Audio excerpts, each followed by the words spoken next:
Okay, here we go. Okay, Shalom. Welcome back to Sweet and Good Torah. We have Rabbi Mordecai Darwish, and we have Queen Jasmine Malka, with us tonight. We're going to have an amazing conversation. One thing that's really confused me is how this candidate last night, I think his name is Zoran, how he could become mayor of New York, possibly. The guy seems like he's anti-Semitic. Why don't American Jews like really understand what globalize the Intifada means? Any opening remarks? What do you guys think? Go ahead, Mordechai. Well, I mean, the country has become more and more secular, and the secular world has divided everybody into oppressor and oppressed. And so the oppressed people supposedly are the Palestinians, and the oppressors are supposedly the state of Israel, but they don't see the state of Israel as a state of Israel as a secular entity. They just see it as a Jewish one. And so, you know what I mean? You have the Jews versus everybody else. And even the Jews themselves in places like New York don't identify with other Jews per se in another land. You know what I mean? They identify with the idea of oppressor versus oppressed, and they don't like the idea of oppressor versus oppressed, and so they side with the oppressed, quote unquote oppressed, being these Palestinians or whatever you want to call Hmm. Yeah. Jasmine, what do you think? I think that especially New Yorker Jews, except for the religious Jews that kind of like live in Brooklyn and some in Queens. I'm not talking about the Orthodox Jews, but the liberal Jews in New York kind of lost their Jewish identity. They probably regard themselves as ethnically Jewish, but I don't think they have really any connection to Judaism. Sure, some of them had bar mitzvahs and some of them went a little bit to Hebrew school. They may have some knowledge, but they don't really have much knowledge of the Torah at all. They think the Torah is some fairy tale that happened a few thousand years ago and doesn't affect them today. And they're culturally Jewish, maybe, but they're not really Jewish. And they're also lacking a real understanding of what's going on politically and in the world, and they're completely disconnected. They're disconnected totally with reality. Hey, let me bring up. Let's take a look at this video here, and then we can comment. them. It's already heating up. Hey, let me bring up this video here.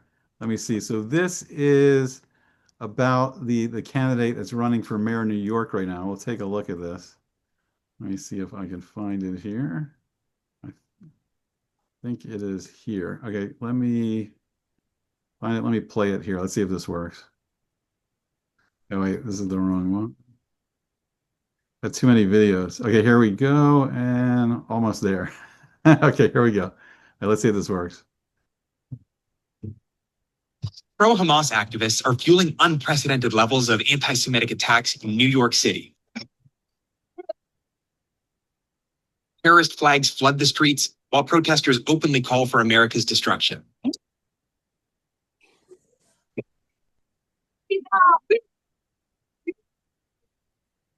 Now, an extremist from within their ranks is running for mayor, Zohran Mamdani.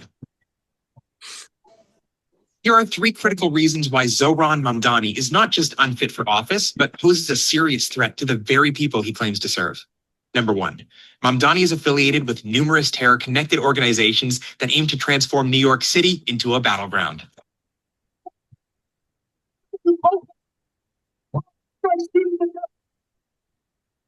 As an undergrad at Bowdoin College in Maine, Mamdani co-founded a Students for Justice in Palestine chapter. This group openly supports Hamas, and its activists seek to overthrow the U.S. government. We must organize at every level. Mamdani participated in Within Our Lifetime rallies in New York City, which led to vandalism, traffic disruptions, and chaos. Within Our Lifetime also supports terror organizations and endorses violence towards the police. Mamdani also proudly belongs to the Democratic Socialists of America, which demands dismantling the prison and policing systems, condemns U.S. imperialism, and calls for Israel's destruction. Following the October 7th. Let me stop it there for a second. So I have to say, first of all, he's a plant. He's 100% planted. He only came to this country 7 years ago, I heard, from Uganda. He is a terrorist first division. He's a terrorist slash communist. And if Donald Trump takes this very aggressive approach towards illegal immigrants, I don't know how he got his paperwork if he married a US citizen, how he ever got here. He needs to be deported. He needs to be on that first flight out of this country. So I don't know how he made it. I don't understand what's going on, but I should be sleeping in front of his house door. That's what I'm saying. I should be putting up tents in front of his house. They Yeah, I should mean, drag him out by his ears and put him on that first flight. Not even detention center. Just get the hell out of here. I think the Republicans and people who are not into politics are a little bit naive to who the Democrat Party is. They go by a book called Rules for Radicals, and it so happens to be that a Jew wrote that. Okay, it's Rules for Radicals. They have their own set of rules. As you can see from those videos, they don't care about the rules of your country. You don't get that. You keep thinking like, oh, there's a fair system, there's a fair referee, okay, and the referee will save us, and our pure skill, our pure merits will take care of everything. That is not true. It's rules for radicals. They'll do anything to get elected, to get into power, to have their finger on the button, so to speak. Okay, you guys don't get that. Once you get that, once you understand that, you know who you're dealing with, who your enemy is, then you could play against them. But as long as you don't do that, us talking about it and saying how ridiculous it is not going to do anything. They're willing to take up arms. It might be the right who cares so much about the Second Amendment and holding guns and having the right to carry, but they're never going to use it. The right is scared. The right is a bunch of pansies. They just talk a big game. It's the left who are radicals who will actually do something. And that's what you see in all those rallies. It's leftist nut jobs who keep doing nutty things. And it's the right who lets them get away with it. And since they keep getting away with it, they keep pushing it further and further, and it's going to collapse. It's going to come to something that's so dramatic that we're just going to be crying about it. Just like October 7th. Just like October 7th. Because everybody thinks October 7th wasn't planned, wasn't orchestrated, wasn't funded, wasn't and just went under the radar. Nobody knew about it. They saw, there were pictures, there were videos of them training and doing these exercises before they actually carried them out. So Right. how long are you going to go on thinking like if your enemy is saying, I want to kill you, death to America, death to Israel, when are you going to start taking them seriously and beating them to the punch? The problem is the right, okay, the religious, whatever they are, they're not beating them to the punch. And they're getting sucker punched. That's how a weaker enemy wins. Right. They come behind you and they punch you in the head when you're not looking. And that's what happens. And that's what's going to happen. It's 100% is going to happen in this country. It happened in Israel. It's going to happen everywhere in the world. It happened in London. It's happening in Germany. It's happening everywhere. The right is getting sucker punched, and that's why the right is losing. Okay, they're going to keep losing, even though they could be stronger, smarter, more correct, more just. It doesn't matter when you get sucker punched. You guys don't get that. Once you get that, everything will be the world will change. 100%. And I think one of the issues is that Donald Trump has this approach. He takes the enemy, he intimidates him a little bit, and then he wants him to become his partner in business, negotiate with the enemy. That doesn't work. Like I like the approach of George Bush, um, who said you don't negotiate with terrorists. And you don't negotiate. You don't do any type of treaties with your enemy. You defeat the enemy. When once they declare they want to kill you, once they declare what they want to do to you, and it's not nice, you take their word for it. They already told you who they are and what their intentions are. What is there to negotiate? What is there to discuss? Like what you said with Iran. Iran fought a brave war, and we have a ceasefire, and we're gonna help Iran now to rebuild, and we're gonna help Gaza, and that approach is coming, so to say, from our rights. Okay, that's insanity. That's pure insanity. It's not logical. It doesn't make any sense. You have these type of people. you destroy them. And that is also what the Torah commands. This is what the Old Testament commands. If somebody gets up to kill you, you kill them first. Period. There is no, hey, can we talk? Can we talk this out? Can we talk about it? Yeah, No. right. I also think the average American, they're not seeing this. They're not experiencing it. They're getting a slight hint about it now from October the 7th. And then very recently, we had that shooting in Washington, D.C., where the young couple was killed. And then they got a little bit in like Boulder, Colorado, where the crazy guy threw like the Molotov cocktail. But they haven't, thank God, we haven't seen it to a scale here like in Israel. So let me go back. Let me play the rest of this, and then we'll comment some more. Let me bring this back up here. All right, let's play a little more of this. So I'm going to rewind a little bit. I can talk about October the 7th. Following the October 7th massacre, the DSA promoted a rally endorsing Hamas's right to resist. Number two, Mamdani comes from a family deeply rooted in anti-American activism and anti-Semitism. His father, Columbia professor Mahmoud Mamdani, equates both America and Israel with Nazis and demands that Israel should be disbanded. The Jewish people, they arrived at what I would call a neo-Nazi solution. Number three, Mamdani is a dangerous extremist himself. The day after the October 7th massacre in Israel, Mamdani publicly called for Israel's dismantling. In the weeks that followed, he joined anti-Israel protests and blocked traffic outside Senator Chuck Schumer's home, resulting in his arrest for disorderly conduct. We have to take every action in front of us. Mamdani built his short political career on trafficking lies about the Jewish state, the same lies that have recently led to terrorist attacks in America. I don't know if you guys noticed there, he did the little 666 symbol. So he's like part of it. He's part of the whole shindig. Oh, Same lies that have recently led to terrorist attacks in America. Mamdani spreads the deadly exchange conspiracy theory, falsely blaming Israel for police brutality against African Americans. When I think of partnerships, I think of how the NYPD and the IDF have had a relationship for many years. Vote for Zohan Mamdani represents a free pass to the disruptive and violent protests that have racked New York for years and led to increased attacks on Jews in the city. See, the right cares about that. The Mamdani's left policies of doesn't. decarceration and defunding the police, combined with his backing of violent groups fueling chaos in New York City, will only empower the extremist organizations aiming to hold the city hostage.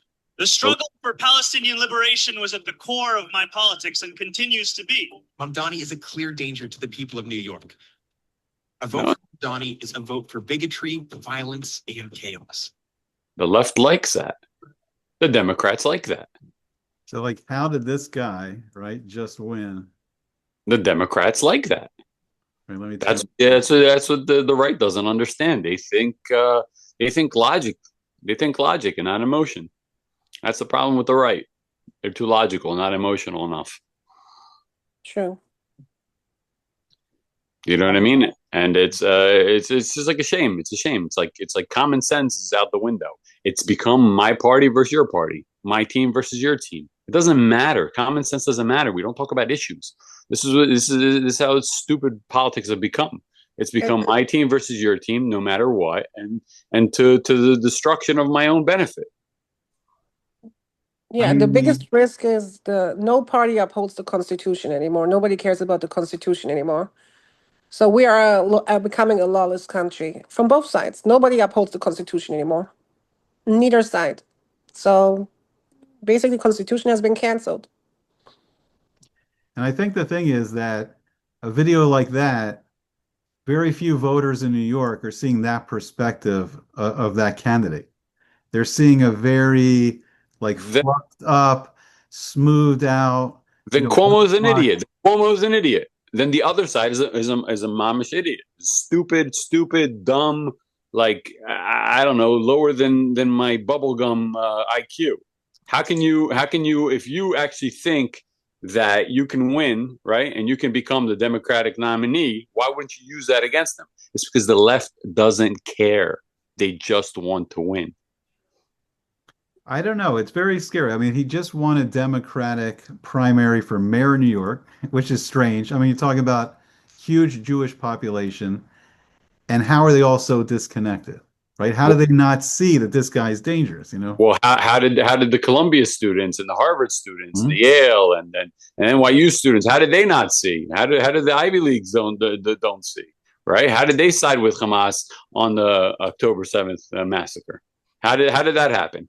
It's because they've been indoctrinated by the left, by radicals. You understand? You keep repeating. That's neurolinguistic programming.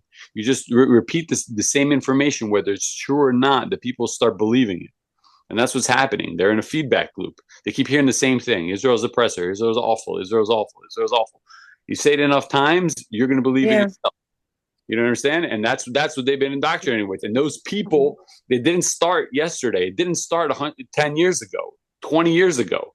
These people have been doing it since the 80s, the 70s. Okay. And it's Yes. made its way through the system. And now these people are these half baked into sort of intellectuals that have come through these Ivy Leagues, and yeah, a lot of them are Jewish. They're Jewish by culture because they're not Jewish by any other measure that a Jew would be measured by normally throughout history. Yeah. And it's you know what I mean. And like someone should say it to their face, they're not Jewish. Why did they even call themselves Jewish? You know Like what I Bernie mean? Sanders, he keeps talking about how I believe that his parents were in the Holocaust and that his brother Yeah. was born during the Holocaust. I Okay. think they're Polish Jews, and he sometimes talks about that. But Bernie Sanders is like this typical Jewish guy. He's so highly, sorry to All say, of them. he's a Humor, very. all of them, Schumer, all of those guys. If you're anti your own people, it Mhm. doesn't matter. Like it really doesn't matter. Like say what you want about the Jews, but you know what I mean. Like if it's them versus people who just want your destruction, like the Jews aren't going around. Let's conquer all the Middle East because we're just the imperial and the strongest, and we're no, they just want to be left alone.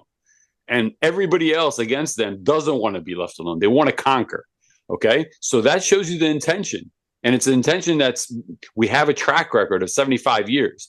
You can't give them the benefit of the doubt. And that's what happens is that the left, the secular Jews in this country or around the world have been brainwashed. They've been brainwashed into believing that you can give these genocidal maniacs the benefit of the doubt. And you can't. And that's what you get. You know what I mean? It's like a math equation. You put in stupidity, okay, and you add some fuel to the fire. You get this election. This is what you get. This is the people you've elected, and this is the people you brought into power. Yeah, we're essentially dealing with the spirit of Amalek, and it has to be extinct. There's no other way. It's either total extinction or we'll die. That's They're it. It's either or. they're going to use that. Those idiots are going to use that and be like, "Oh yeah, you see, they want to kill us. They said Amalek. They said Amalek, and that's what they said about Bibi, right? They said about Bibi that he wants to be genocide all of Gaza, and because he invoked the name of Amalek. You understand? They take everything you say and they twist it against you. And the problem with the right, the problem with the quote unquote good guys is that they let them do it and they don't give it back. You know what I mean? They try to justify themselves. They try to speak logic instead of speaking the same emotion with the facts. Okay, they just try to speak facts alone, and facts don't like feelings don't care about your facts.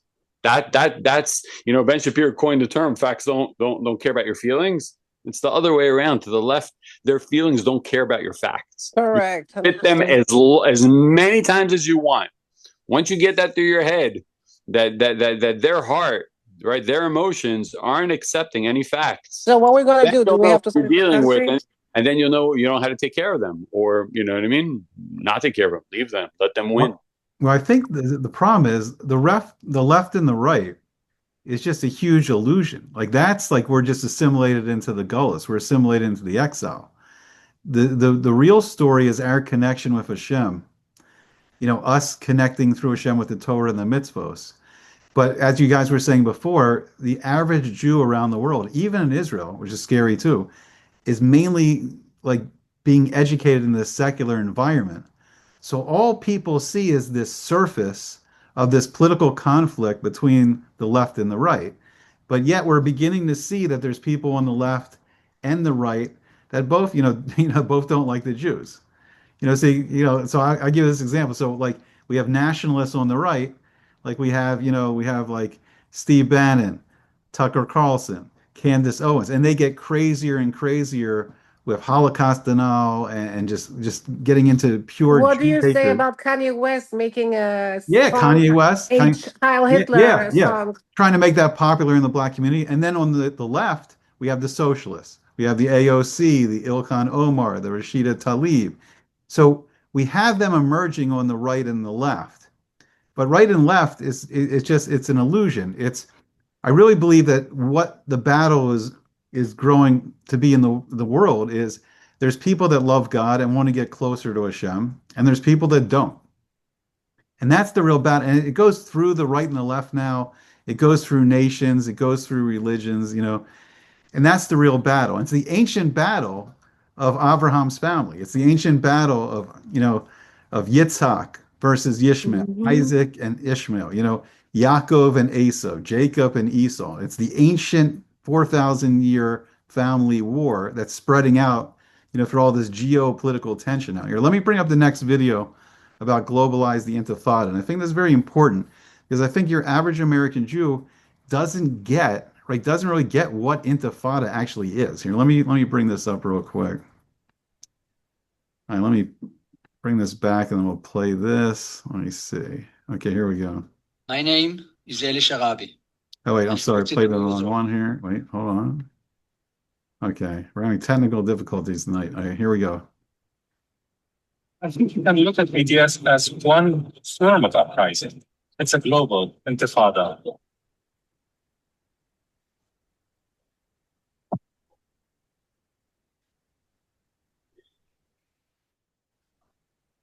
And for me, BDS is the third intifada, if you want, and it is a global intifada.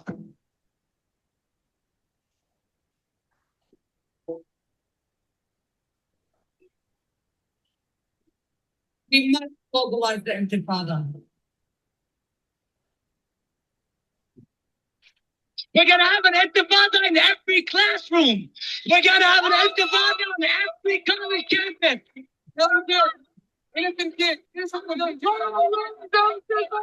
Intifada, Intifada.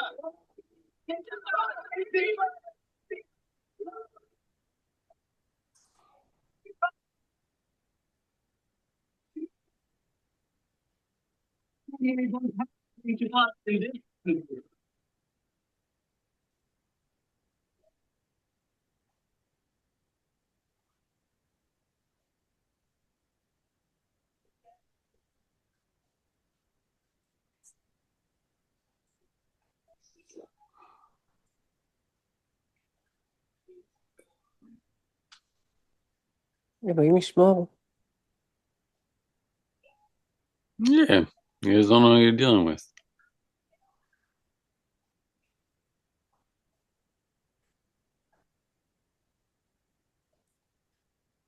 And you see all these images, they don't really show that on the news. You have to search for it on YouTube to find what's really going on. Yep, yep, because the news is in on it. This is Galut Which Ishmael. is weird. It's weird. Like, how do you explain that? If the Jews is owned by, Let me stop it here. quote Okay. unquote, quote unquote Jews, right? Now they run the media and everything like that. And why would they let this, play out and like not let them report on like really what's going on? Because it's more Erev Rav. I mean, who's running the media? It's the It's Arab, a and different that's division. another thing. Your average Jewish person in America doesn't know who the Erev Rav is. They don't really understand who Edom is. They don't understand who Yishmael is. For the average Ashkenazi Jew has no real experience in America with Yishmael until now. They haven't grown up in like Muslim countries. They Right. have like so me and Mordecai, I mean, we met during the second Intifada in Israel. And the average American Jew hasn't experienced it. And they don't get that what Intifada really means is now you're talking about suicide bombers, you're talking about stabbings, you're talking about running people over with cars. It's killing, it's killing. I mean, we saw, and I thought after October 7th, people got it, but no, but you know what happened? because even though Hamas live streamed everything on October the 7th, It was hidden. it's all hidden. It's all censored now on the internet. You can't find it. You Well, have to go to the dark web to find that footage. The person can't find that footage, even though they live streamed it. a lot of it is Israel's fault. I'm sorry, a lot of it is Israel's fault. Like, Right. they didn't want those videos to be shown. They didn't want it to come out. They said it was too traumatizing, and that was the stupidity. I mean, it's the error of either evil doing or just pure stupidity. It's like, why wouldn't you let people show them, show who they really are? You know what I mean? And then let the public judge for themselves. It's like this whole censorship type of culture we've come into. You know what I mean? People don't want their kids hearing swear words or anything like that, as if the world doesn't swear, as if they're not going to be exposed to it one day or another. People just like, any kind of violence, they break up. They don't let the two kids fight it out. You know what I mean? And then teaching, one guy teaching the other kid a lesson. You know what I mean? Never to do whatever they did, before. And it's like everybody wants to play referee and not let things play out to their logical norm. You know what I mean? So for instance, like in Israel, if there was no referee and Israel was allowed to do what Israel could possibly do, there would be a real genocide there. Okay, like meaning like if it was two people battling it out to the death, duking it out, Israel would have the upper hand on sandal wearing, barely food eating, little pesky Palestinians, right? That don't have like an actual army, actual, infrastructure to actually do some damage, right? And it's only through the corrupt Israeli leadership that they were actually able to do something on October 7th. Because, you know what I mean? If the Israelis were actually on guard, they would have never been able to carry out what they carried out. And so, and that's what happens. Everybody's trying to censor the other person and not letting things play out to their logical conclusion, their normal conclusion. And that's the result you get. You get the results, you get a bunch of idiots. You get a bunch of kids who don't know anything about the world that's going on around them. And they make uneducated decisions, okay, based on the propaganda that they've been fed. And that's how you get liberal Jews making the decisions that they make. Okay. So where are we going from here? I don't know where you want to go from there, but you know what I mean? It's a shame. It's a shame. You know what I mean? It's a shame that, we have all the capabilities to make this world a really good place, and we're squabbling over stupid things in the world. That's what I think. So he's 80% now the mayor of New York, this guy, Zombie. So what do you think he's going to do? What's he going to do? What's he going to do? He's gonna make a law in New York, kill the Jews. What do you think? I mean, like, what did Jews? They feel like they're gonna feel empowered. The leader is. What are you so afraid about? What are you so afraid of? What's he gonna do? I'm not afraid. I'm just saying, how is it gonna? It's a dominoes effect. Just like in London, the mayor is a Muslim. The mayor of London is Muslim, and London is crazy. And what happened in London? What happened? Are Jews being slaughtered? Are they being gas chambered? What's going on in London to the Jews? I just like to say this. Jews? To me, it's all every piece of the puzzle here. It's all an alarm clock, and the alarm clock keeps going off, and the alarm gets louder and louder and louder. And the Jewish people right now, we're hitting the snooze. We keep hitting the snooze button. Correct. The only thing that's going to stop it is waking up, becoming Jewish again, increasing our connection with Hashem and re-immersing ourselves in Torah mitzvahs. But it's very hard for someone that's grown up secular to see that, because the Torah, if you don't feel the connection in the Torah, then you just try to like walk around holding signs, stop being anti-Semitic, or you're supporting, Zionism, and you're just not getting it. So it's like, right. So I keep waiting. What's going to happen? We don't have a lot of time left. Let me real quickly play a little bit of this video from Eli Sharabi, and he was held hostage in Gaza. Let me play a little bit of this real quick. And I think this is something interesting, because he was in Gehenna. He was in a horrible situation, and I think it woke him up. I don't think we all want to be. Well, before you Oh, play, just say who he was. He was a hostage that was yeah. taken by Hamas for 500 days. He was starved. He was beaten. He was tortured. He was traumatized. They killed his wife and two kids. Okay, he went through the horrors. He saw exactly what these people are made of. Let me just play a little here because we don't have much time. Okay, let me just play a little. Okay. My name is Eli Sharabi. I am 53 years old. I've come back from hell. I've returned to tell my story. I used to live in Kibbutz Be'eri with my British-born wife, Liane, and my daughters, Noya and Yahel. It was a beautiful community. We were all passionate about creating the best life for our children and for our neighbors. Liane and I was married for 23 years and had two wonderful daughters and a dog, Mocha. On October 7, my heaven turned to hell. Sirens began. Hamas terrorists invaded, and I was ripped away from my family, never to see them again.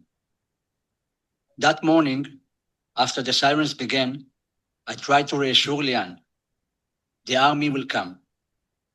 They always come, I told her, but they didn't. The terrorists infiltrated our community. The terrorists broke down our door. The dog barked, and the terrorists opened fire. And so unfortunately, right, we don't have a lot of time left, but right, so everything he believed in like broke down. Like he believed in this kibbutz he lived in, he believed in, the Israeli, Army. army and the government, but it all broke down on that day. And then I Yeah. think you've watched this, I think, but you said like then he started reconnecting with Hashem. Well, he said that, if he had to find, a safe place, it wouldn't be in Israel. And he said that in his darkest hours, that's when he started speaking to God.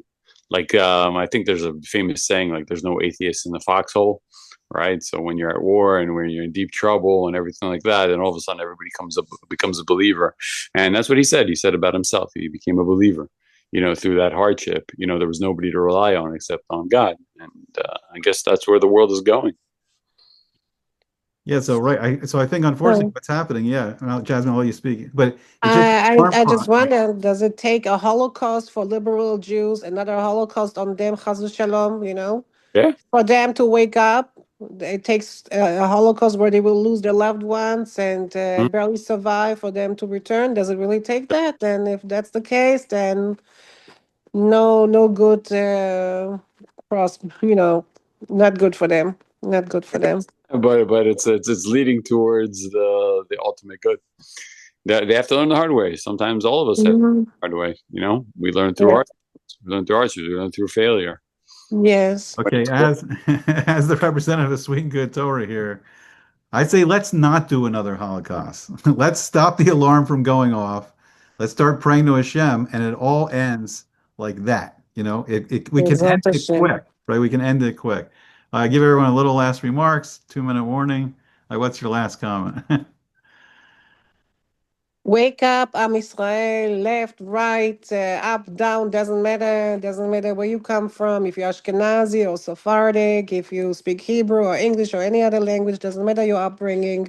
Doesn't matter how much little Torah you had or how much Torah you actually learned during your childhood. We all must return to Torah, mitzvot, and maasim tovim. We have to connect with our Creator, and that way we're gonna be spared from another Holocaust. And that is just the reality. Any last words, Mordecai? Yeah, I mean, I guess everybody said it. Like, the walls are caving in, and like you're gonna realize sooner or later there's nobody to lean on except God. You know what I mean? One way or another, either individualized or collectively. Like you're gonna feel it, you're gonna see it. Either it doesn't matter whether it's gonna be localized as it was in Israel, or as they plan to do a global intifada. There's a famous Torah from the Arizal that says the reason that Ishmael is like the father of the Arab world, is his name is Ishmael. It means will hear, God will hear. And at the end of the day, is that they're going to give so much problems in the world, especially the Jewish people, that we'll call out, and God will hear our prayers and our longing for Him. So I think that's where the world's heading. Okay, so everybody like, share, subscribe, comment, all the good stuff. Check us out on the Gate of Mordecai on Jasmine's Hot Topics. Yeah, and make this go viral. And on Sweet and Good Torah. Help us out. And then we'll see you again soon. We'll keep talking, and hopefully we wake up soon and we do it the sweet and the good way. All right, we'll talk to you guys later.